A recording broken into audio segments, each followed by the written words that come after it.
Magandang araw sa inyong lahat. Ito po si Nico Fabian. Nandito po na naman sa programa natin Nick Talk, The Real Talk with Nico. Today is August 23rd na po. Bukas, Sunday, August 24. And today is Saturday ngayon. Si Nico Fabian would like to invite you once again nandito po sa programa natin Nick Talk, The Real Talk with Nico on a Saturday edition. Sige po. Umpisa na tayo sa mga topics natin for the day. And of course, one of the things that I would like to share with you today, to all my followers dito po sa Malaysia, mga kababayan ko po dito sa West Malaysia, dyan po sa East Malaysia. West Malaysia, ang capital city, capital ng Malaysia is Kuala Lumpur. Nandito pa rin tayo po sa Kuala Lumpur. And of course, ang base talaga natin po ay nasa Sabah, East Malaysia, very specific, dyan po sa Kota Kinabalu City. So lahat mga kababayan ko po, I would like to say, kumusta kayo and hope you're enjoying your Saturday holiday at saka bukas weekend holidays natin. Unang sa lahat, I would like to share with you ang footage ko po regarding ang updates ni Tatay Digong or former President Rodrigo Roa Duterte. Sa ngayon po, hanggang ngayon, nandyan pa rin siya sa The Hague or dyan po under detention, under the custody of the International Criminal Court. And next month, September 23 po, he will be attending. I don't know if he will be online or he will be required to attend the physical talaga po ang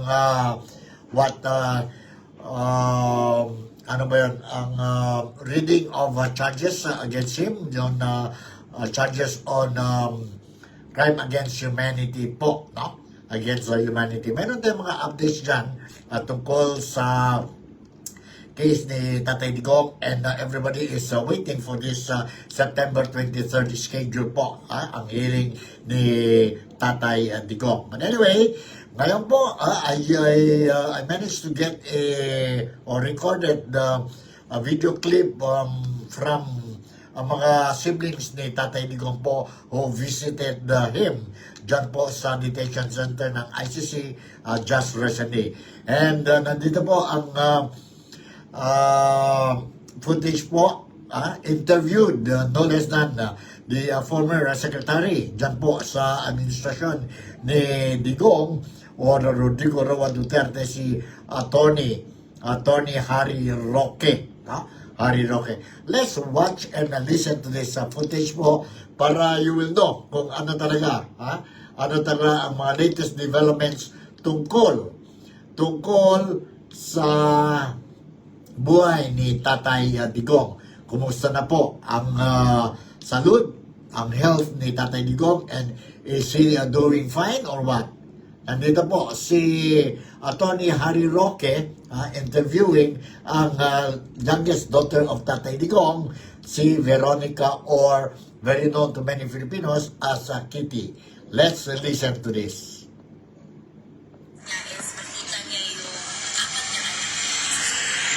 Kailan po kaya makakarating si Captain Mayor Castel?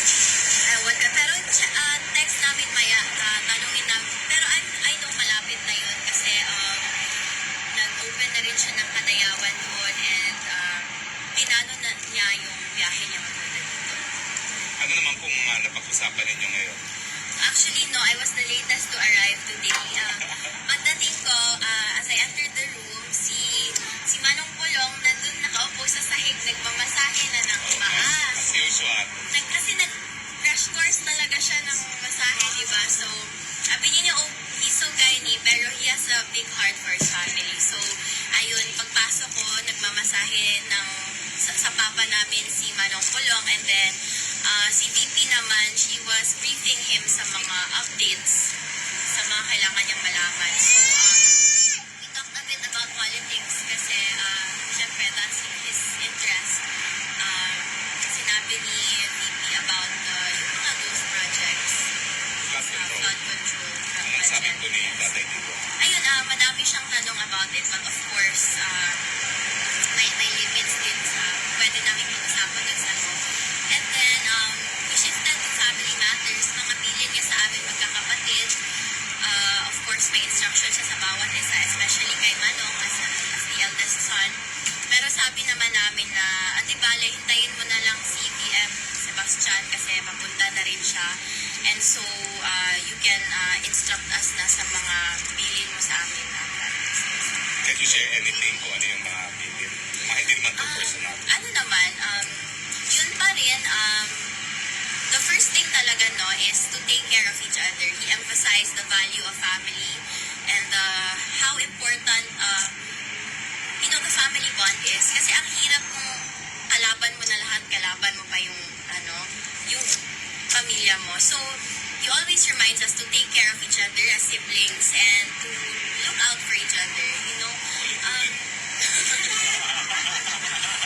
Uy, ang dinodana, no, kay, wala ko kaliko na putron kay, isabayan ako si Papa para ganado siya kay, duhami wailigo. So, yes, yan yung bilin niya talaga sa amin. Take care of each other, look out for each other, and always remember the value of family. Do not stray away from his teachings. Kung ano yung mga sinasabi niya, yun yung dadalhin namin hanggang hanggang. And do your thing though. Do my thing. Hindi mo na kailangan ng signature. Okay. Do yan. Okay. With the marching order, we'll do it. Ibig sabihin po niya, dapat matanggal na si Pangat. Anyway. Alright, yan po, narinig natin ng interview si Attorney Harry Roque kay Congressman Napolong as well as si Kitty, the youngest daughter of Tatay Digong dyan po sa The Hague just recently. So, okay, magandang balita na focus pa rin si Tatay Digong sa pamilya niya and he reminded once again sa mga anak niya po ang importansya, the value, the importance of close family ties po, no? Which is very good. And hindi lang para sa pamilya ni Tatay Digong, to all families, Filipino families po, no? We must have a strong family values, strong family bonding.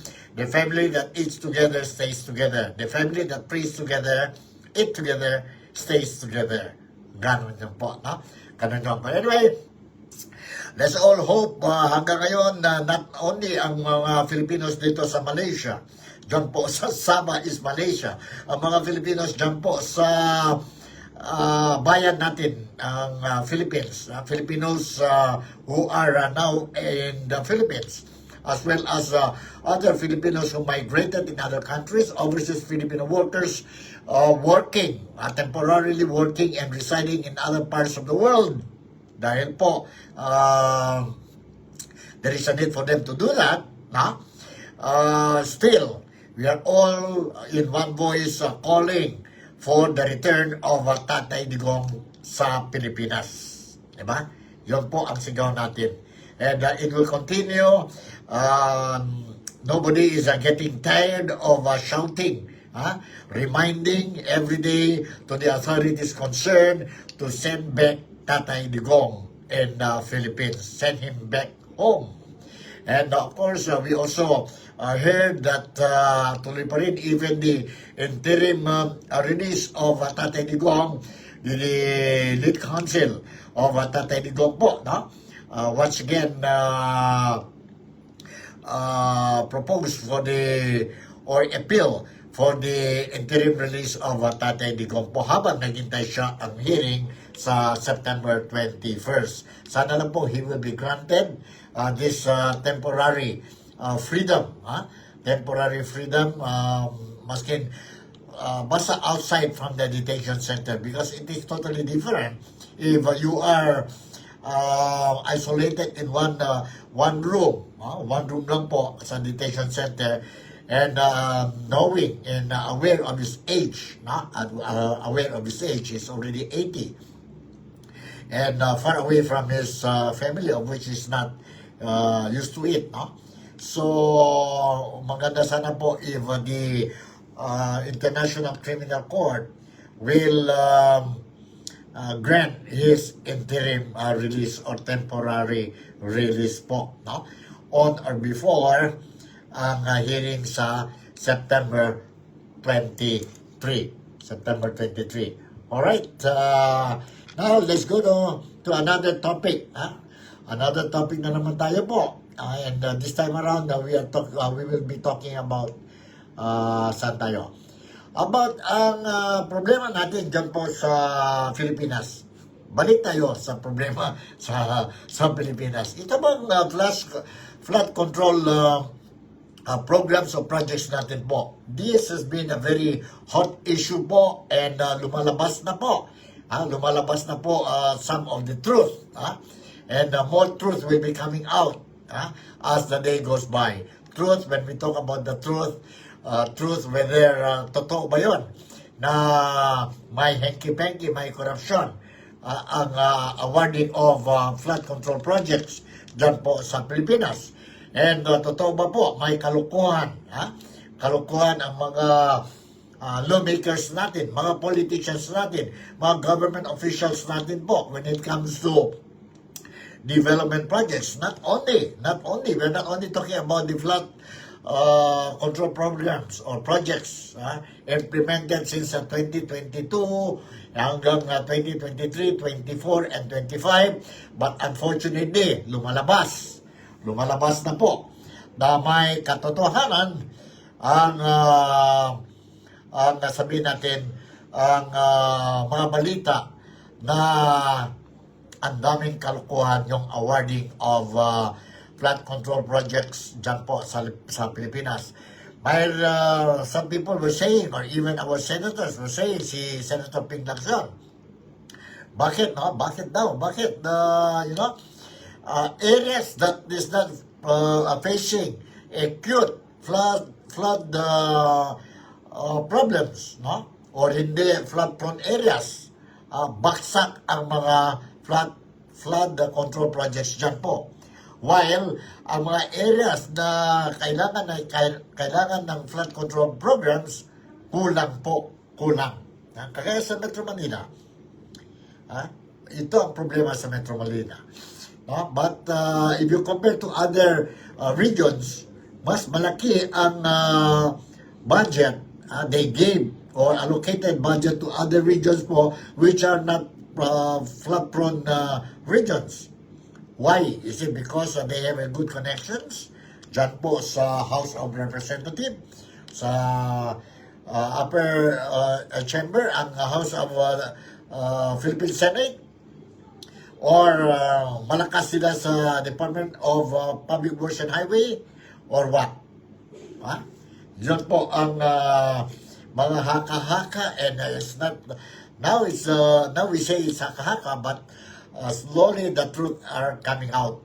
And as what si Inday Sara Duterte, the Vice President of the Philippines, if you remember, last year, she mentioned that itong mga projects, approval of projects, or even the national budget of the Philippines po, only 2 persons approve this awarding of projects po, this national budget.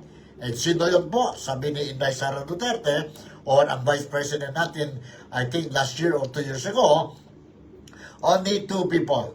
And that is the Speaker of the House of Representative or Congressman Martin Romualdez, and the chairman, former chairman of the Appropriation Committee ng House of Representatives, and I'm referring to no other than Representative Saldico. In fact, last week may mga notisya, I don't know, it was not really confirmed that Representative Saldico already left the country. But that are just rumors po, unconfirmed reports po. And until now, we still don't know whether he's still in the country, or he already left the country, or nandito lang po siya and attending itong mga sessions natin sa House of Representatives as ordinary member, because he's no longer the chairman of Appropriation Committee. I think it was Terry Ridon yata yun, no? Ang bagong chairman ng Appropriation Committee ng House of Representatives. Now, a lot of Filipinos, even ang mga senators natin, politicians natin, are calling for Representative Saldico to come out openly and explain what happened to the 2025 national budget po, which has been described as the most corrupt national budget in the history of the Philippines. Dapat na daw, no? There is a clamor now from the Filipinos.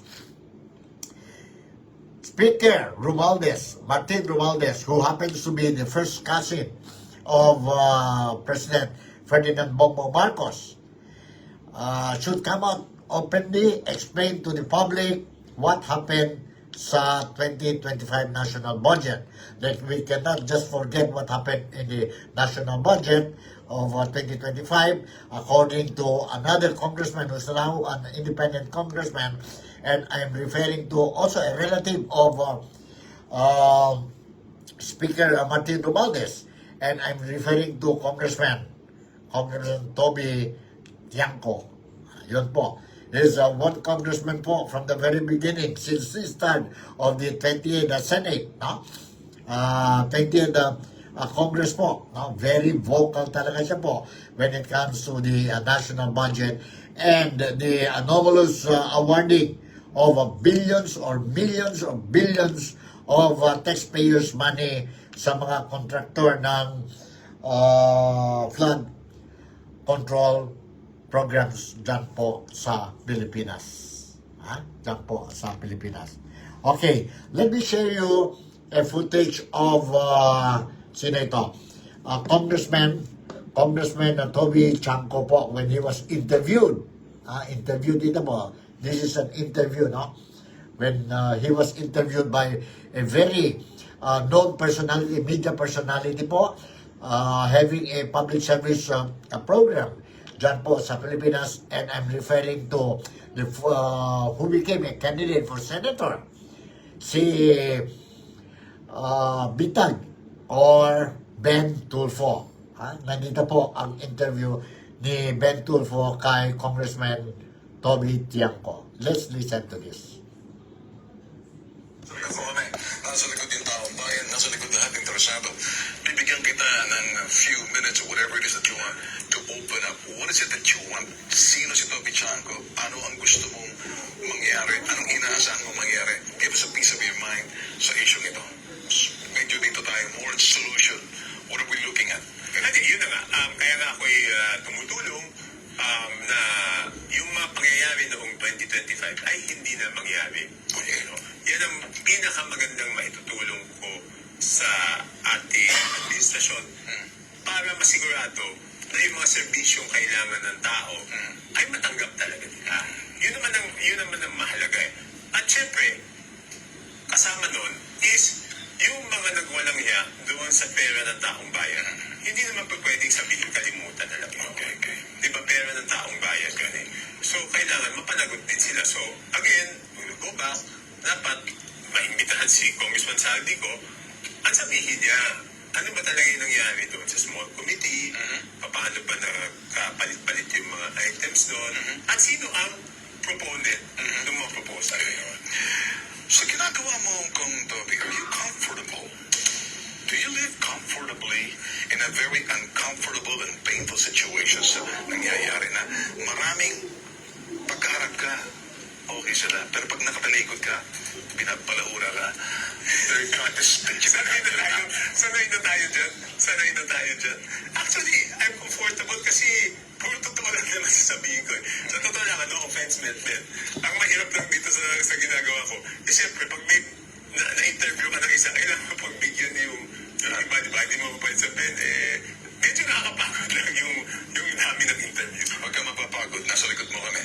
Pero para sa akin, ako ay magsasabi lamang, kaya natin ginagawa to, hindi tayo sumasabay sa issue. Pagkos, nasa iba yung ating, direksyon.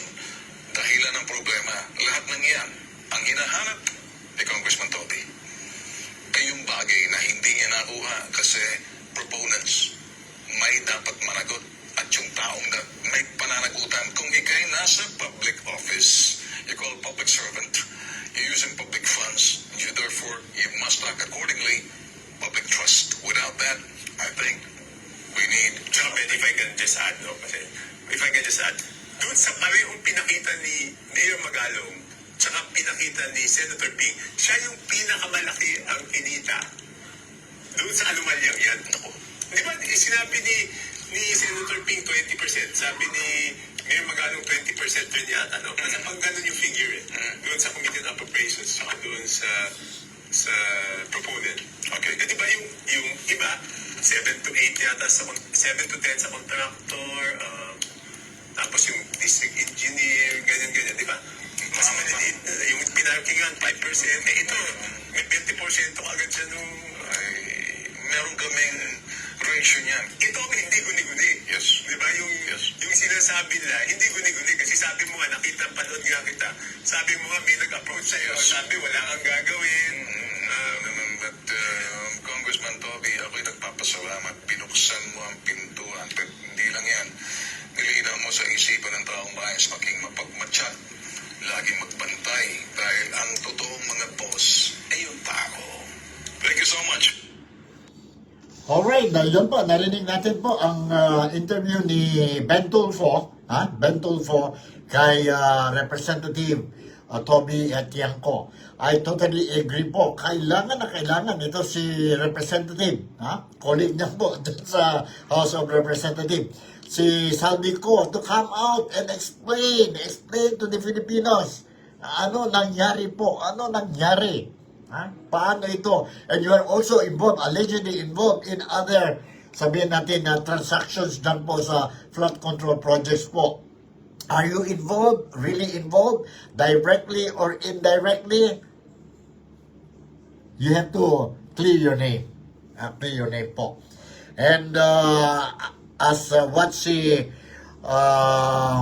Baguio City Mayor Benjamin Magalong was saying na mayroon siya mga ebidensya and of course, mayroon talaga his more than willing po to expose talaga ang tungkol itong issue ng corruption activities po being carried out by lawmakers natin dyan sa Pilipinas. Kawawa talaga ang Pilipinas. Kawawa talaga ang mga Pilipino dyan po sa Pilipinas. Kawawa din kami, mga overseas Filipino workers, whom si former President Rodrigo Roa Duterte described the Filipinos working abroad as new heroes, modern heroes po. Dahil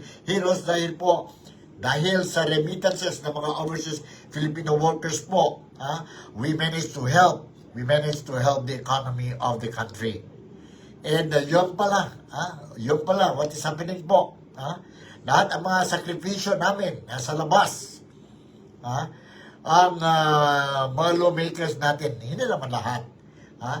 May mga lawmakers pala natin, especially lawmakers yun holding top positions po sa House of Representatives.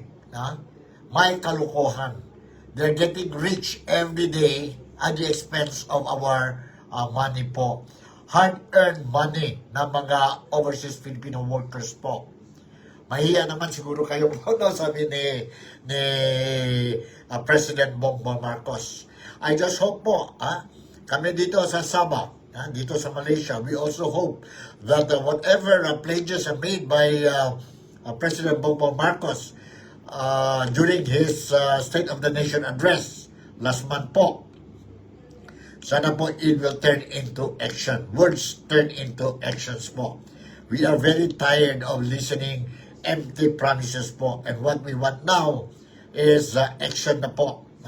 Action na po. We are very happy. I personally would like to thank and I see light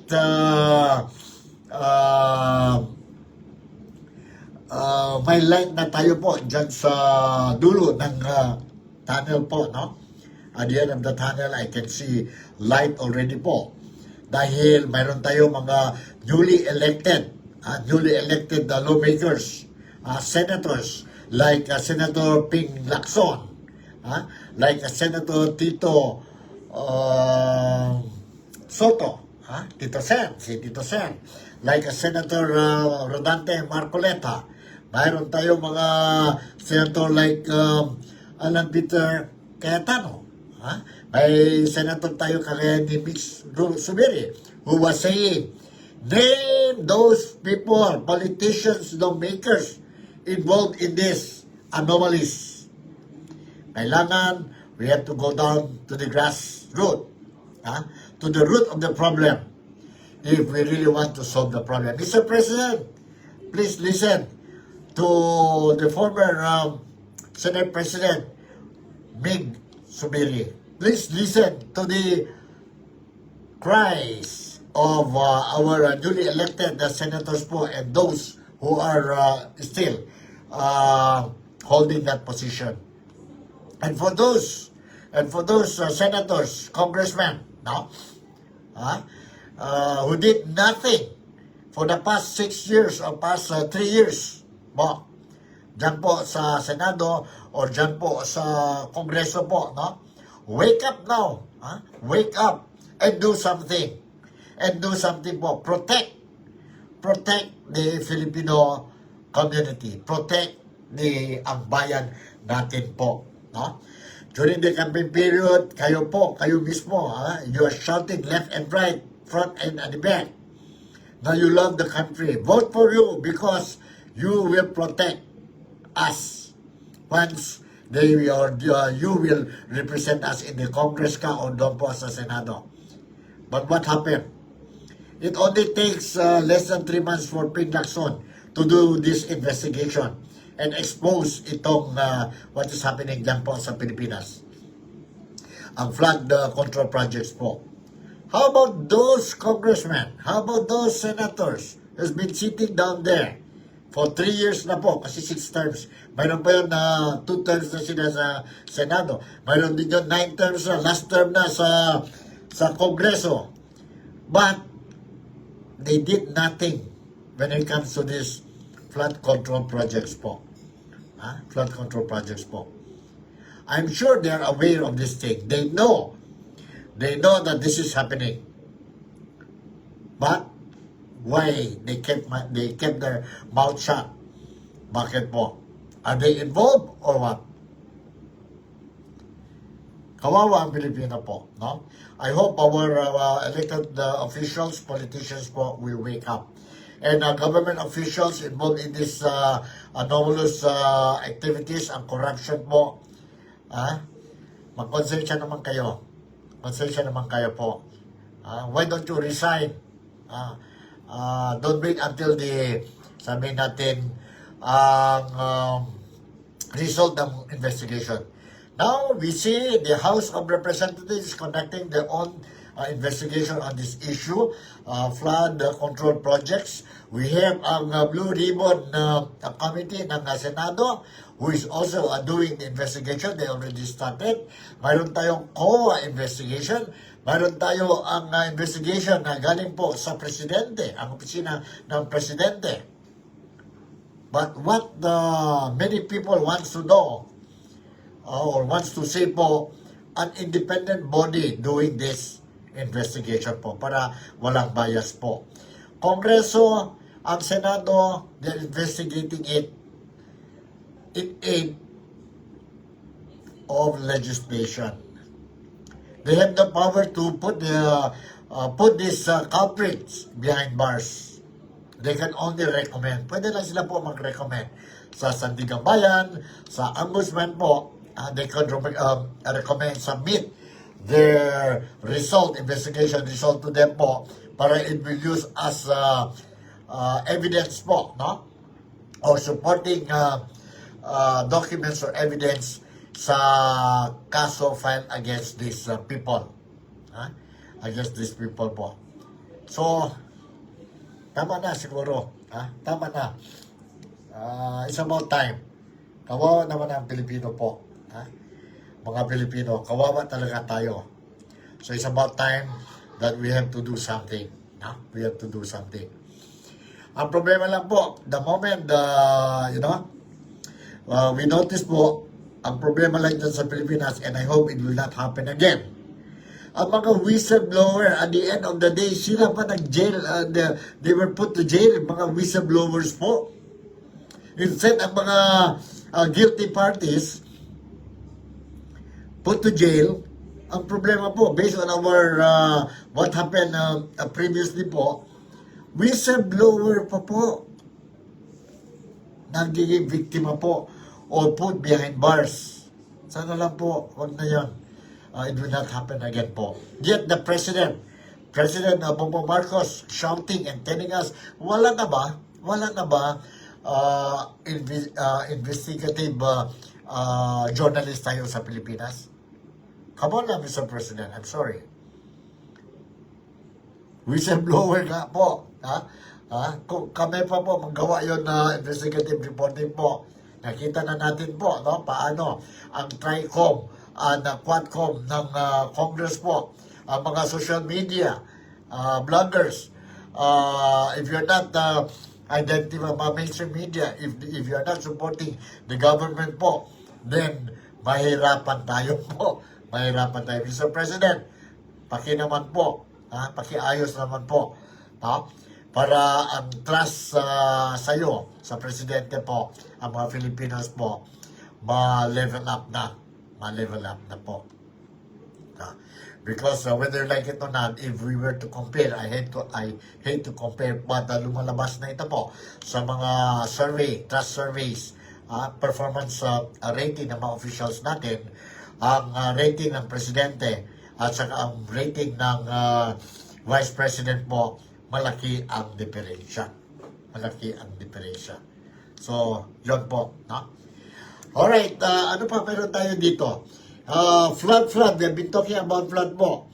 Now, habang flood talaga ng news about flood control projects dyan po sa Senado, grabe ang flooding of news dyan sa Senado po, saka sa Kongreso po. Ang physical flooding din po nangyari dyan sa mismo compound ng Senado. Nandito po ang report. Please watch and listen to this report. Kahapon ito po nangyari. Baha sa labas ng Senado kaninang umaga dahil sa malakas na ulan. Kaya ang ilang pari at miyembro ng simbahang magpe-prayer rally dapat sa labas ng Senado kinailangan sumilong. Ang kanila pa namang pinoprotesta ang kontrobersyal ngayong flood control projects. The crisis of the heart, the crisis of faith, the crisis of moral crisis, no? Talagang bumagsak na, hindi na nahihiya yung mga nagdanako sa gobyerno. Talagang garapal. Sa datos na nakalap ng GMA Integrated News Research, may mahigit 1,000 na flood control projects sa Metro Manila na nagkakahalaga ng 52.66 billion pesos. Sa buong Metro Manila naman, ang City of Manila ang may pinakamaraming flood control projects na nagkakahalaga ng 14.46 billion pesos. Sa 20 pinakamalaking flood control projects sa Metro Manila, 13 ang matatagpuan sa Maynila. Kabilang dyan ang installation ng booster pump sa Estero de Magdalena sa Tondo, booster pump sa Estero de Binondo, Estero de Quiapo at iba pa. Kaya si Manila Mayor Isko Moreno may pasaring kaugnay sa mga flood control projects na tila hindi raw pinag-aralang mabuti kung makakatugon ba talaga sa problema ng baha sa Maynila. Talagang kami may pinakamalaking flood control project. Iyang mga programa niya, walang due notice, wala kaming impormasyon, hindi ipinaalam, hindi nabigyan ng pahintulot ng pamahalang lungsod ng Maynila. Which, ordinarily, we will give. Nanawagan pa siya sa Senado na isama sa investigasyon ang flood control project sa Maynila na aniyay kinasasangkutan ng ilang kongresista. District 2, District 3, District 6, alam naman ng mga taga-Maynila yan. So they should be investigated also. And kaya nga welcome ano yan welcome development yung ginawa sa Senado. Papagawa ng flood control na hindi tumatakbo. O tapos parang wala lang. Pag nang huli, alam mo sinisisi ng mga congressman o DPWH. Tama mo ang DPWH. Pero alam din ng mga Pilipino, alam din ng Manileño, na mahilig makialam ang congressman sa project ng DPWH. Yan ang katotohanan. Si Manila 3rd District Representative Joel Chua, sinabing nagpo-propose lang naman ang mga kongresista. Kami, ang trabaho namin, mag-propose ng mga project, halimbawa yung mga infrastructure na sa tingin namin ay kailangan na dahil kada distrito may mga umiikot dyan ng mga district engineer at sila ang tumitingin talaga. Itinanggi rin ng kongresista ng 2nd District ng Maynila na may kaugnayan siya sa flood control projects. Puro hearsay naman si Mayor Isko Moreno eh. Ang congressman nagpo-propose lang naman talaga ng project sa DPWH. Pero para makialam, hindi po ako engineer. Sa gitna nito, kapwa sinabi ni na Moreno at DPWH Secretary Manuel Bunoan na maraming aspeto ang flood management. Bukod sa pagdaragdag ng pumping stations, kailangan din halimbawa na ayusin ang dinadaluyan ng tubig, linisin ang mga estero, kolektahin ang mga basura. Actually, sinasabi sa namin yung ginagawa natin ng engineering intervention in Metro Manila is just part of the flood management program in Metro Manila. So I think in Metro Manila, it has to be done collectively and holistically. I-address naman natin yung, yung waste management, i-address natin yung mga resettlement ng mga informal settlers, i-settle natin yung all the drainage system. Hindi naman natin lahat panyan eh. Para sa GMA Integrated Okay, yan po. No? Klarong-klaro po. Whether we like it or not, the simple, ordinary Filipinos, when you ask them now, they said yes, they believe in both ang mga politicians natin, mga lawmakers natin po. I don't know, for me, I don't agree. Yun, yes, ang congressman will propose the project. Ha? Mag-propose lang daw sila ang proyekto po, and then after that, wala na silang ano. So hanggang dyan na lang daw sila po. And do you agree with their statements? Tayo po, do we believe? But sino yung nag-follow up? Ito mga congressmen, mga lawmakers natin po. Some of them, they are congressmen and at the same time, contractors din po. Ang mga awarding of contracts, nagbigay po sa kanila. Either they own the company directly or they own the company before but they give it out to their immediate family members. Parehas pa rin yun po, di ba? They still own that company. And my favoritism na po, awarding of projects. One congressman, for example, one congressman, nakuha siya by the billions of worth of projects po. Pwede ba yun? Pwede ba yun po? Hanggang proposal lang sila? Definitely po. Mayroon talaga silang involvement dito po. That's why we want to know kung sino-sino yan po, and as soon as possible kung pwede, Mr. President, please give us the names. We want to know. So that pagdating sa 2028 po, we will know. When judgment comes, we are going to judge these people. These people po. At saka sayang po ang pera ng gobyerno po. Hindi lang sayang nga ang pera ng mga tao, mga taxpayers po. Ang problema dyan po, we are not moving upward. We are going down to the drain. So, sana lang po, we have to do something. We have to do something na po. No? Alright, meron pa ba tayo dito? Meron pa ba tayo dito? Hanggang ang hearing ng Blue Ribbon Committee po, wala pa tayong notisya whether kailan talaga po, will it be next week? No official announcement pa, but anyway, kung sakali there will be a hearing on the Blue Ribbon Committee po, I'll make sure na ito si Nick Talk, the Real Talk with Nico po, I'll make sure that I will monitor and cover it po, and at the same time make sure that you will get the latest updates regarding itong mga issues dyan po sa Pilipinas. So in the meantime, siguro po Saturday ngayon, time to rest tayo, and bukas is another holiday, family day bukas po. Make sure that we will spend our Sunday sa pamilya natin po, And of course, don't forget our Sunday obligations po when it comes to our religion po. No? Those are embracing the Roman Catholic faith, mga Kristiyano po. Don't forget ang Sunday obligations natin. So, once again, siguro hanggang dito na lang po ang programa natin. Nick Talk, The Real Talk with Nico. And as always, once again, si Nico Fabian would like to say thank you very much for making me a part of your day today. Malaysia, Sabah, the Philippines, God bless us all. And see you next episode. Bye.